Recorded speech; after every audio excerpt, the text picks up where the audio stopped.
Sir আমার 100 টাকা দেন না। আচ্ছা ফোনটা রাখতো। তুমি আমার কাছে 100 টাকা ভিক্ষা চাচ্ছ? ভিক্ষা না স্যার, সাহায্য চাইতাছি। আর যদি কোনো কাজ থাকে তাহলে বলেন, করে দিতাছি। স্যার তারপরে না হয় দিন 100 টাকা। আপাতত আমার কোনো কাজ নাই। ও তুমি যদি জুতাটা পরিষ্কার করে দাও তাহলে 100 টাকা দিতে পারি। তাহলে কি স্যার জুতাটা মুইসা দিলে 100 টাকা দিবেন? ঠিক আছে, আমি জুতা মুইসা দিতাছি। মুসির কাছে এই জুতা পরিষ্কার করলে 20 টাকা নি, আর তরে আমি 100 টাকা দিতাছি। ভালো করে মুছবে না? কি ব্যাপার? ওটা রবিউল না? একজন বয়স্ক মানুষকে দিয়ে তার জুতা পরিষ্কার করাইতেছে। দেখি তো। স্যার এই পাটা হয়ে গেছে, ওই পাটা দেন। এই লো। স্যার হয়ে গেছে। দাঁড়াও, এই নাও 100 টাকা। যাই হোক 100 টাকা তো পাইলাম, এটা দিয়ে কিছু করতে পারবো।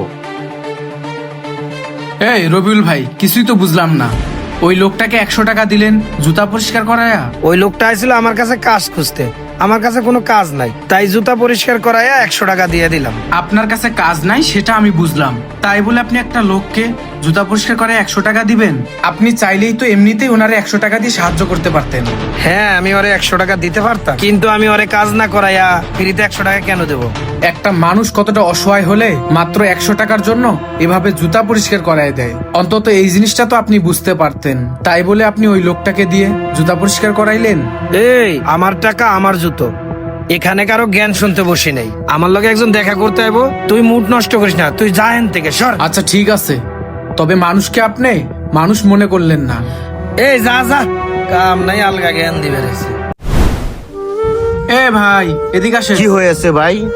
আপনি তো মনে হয় ওই দিন লেকের পাড়ে একজনের জুতা পরিষ্কার করায় দিয়ে 100 টাকা নিছিলেন। আপনার কি নিজের ভিতরে কোনো আত্মসম্মান নাই? মাত্র 100 টাকার জন্য আপনি একজনের জুতা পরিষ্কার করায় দিলেন। ভাই আত্মসম্মান দিয়ে কি করব? আমার তো কিছু টাকার দরকার ছিল। টাকার দরকার তো দুনিয়ায় সবারই থাকে, কিন্তু আপনি একজন সুস্থ সবল মানুষ, আপনি কাজ করে খাইতে পারেন না? হ্যাঁ ভাই, আমি কাজ করেই খাই, আমি একজন রড মিস্ত্রি। তো আপনি যেহেতু রড মিস্ত্রি, তাহলে জুতা পরিষ্কার করে টাকা নিলেন কেন? রড মিস্ত্রি কাজ করে খাইতে পারেন না? আগে আমিও একটা সাইডে কাজ করছিলাম, কন্ট্রাক্টর আমার থেকে কম বেতন একটা লোক পাইছে, এই জন্য তারে কম বেতনে রাখিয়া কন্ট্রাক্টর আমারে বের করে দিয়েছে। এখন আমার কাজ নাই, কিন্তু পেট তো আমার মানে না। আমার ঘরে ছোট ছোট দুইটা বাচ্চা আছে, তারাও তো বুঝে না আমার যে কাজ নাই। তাই আমি নিরুপায় হয়ে বাড়িতে কালি হাতে পিরাচ্ছি, তাদের মুখেই দুইটা ডাল ভাত দেওয়ার জন্যই আমি এই কাজটা করেছি। কি বলেন ভাই, আপনি এত অসহায় হয়ে গেছেন এই কাজ হারিয়ে? আচ্ছা আপনি কাজ পেলে কাজ করবেন? হ্যাঁ ভাই, কাজ পাইলে কাজ করব না কেন? আমার তো কাজেরই দরকার। ঠিক আছে, আমি আপনাকে এখানে কাজের ব্যবস্থা করে দিতাছি। শুধু এই সাইড না, আমাদের আরো অনেক কয়টা সাইডে কাজ চলে, আপনি চাইলে মিস্ত্রি হিসাবে যে কোনো সাইডে কাজ করতে পারবেন। এ হজরত এদিকে আসো। আজকে থেকে উনি এখানে মিস্ত্রি হিসেবে কাজ করবে, তুমি তারে কাজে লাগাই দিও। আচ্ছা আর এই যে এখানে 500 টাকা আছে, এটা দিয়ে কিছু সদাইপাতি কিনে বাসায় লয়ে যান। ঠিক আর আছে হজরত, ভাই। উনি আসলে কাজ দেখাই দিও।